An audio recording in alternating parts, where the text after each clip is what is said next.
yung consistency is always there. Well, personally, hindi ko pa alam yung difference kasi parang this year kasi talaga ako nagpaplano na mag-start ng mga negosyo. So, malaman ko po kung anong difference. Pero siguro, for me, yung consistency is always there for me. Kapag may isang bagay naman ako na sinimulan and gustong matutunan, talagang iniintindi ko mabuti, naral ko mabuti. Well, syempre, may mga friends naman ako and may mga nagtuturo naman sa akin, nagagabay. And yung actually handler ko, magaling siya, tinuturuan din niya ako. Si Miss Ira. Hi.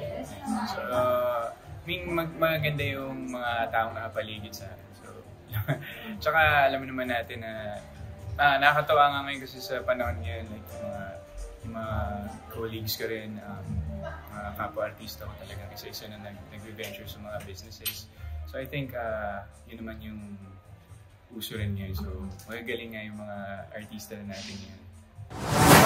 Well, okay naman siyang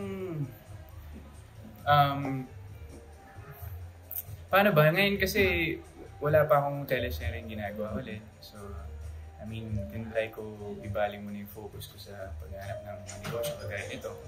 So, ayun, pero eventually pag nagkaroon ng teleserye, madali naman, kaya naman yan kasi like isang team naman kayo, yung mga partners naman. So, importante, kahit na nandun sa trabaho, kumbaga, kasama ka pa rin dun sa, may mga ano naman tayo.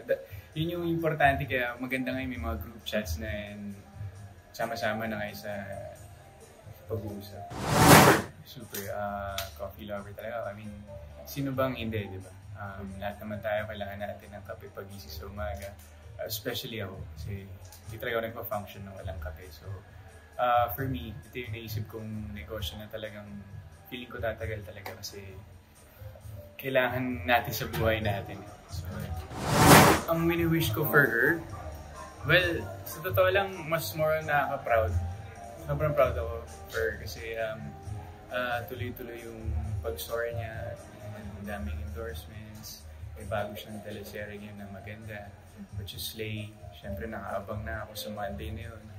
And matagal na rin kasi yung may view app kasi nung ginawa niya yung meron sa isang show na ginawa sa View noon. So meron na ako ng application, so nakaabang na ako. Ayun, and well, sobrang proud ako kasi tuloy-tuloy talaga yung lessons ni Jules and actually naming dalawa. So thankful kami sa Sparkle talaga and Jimmy.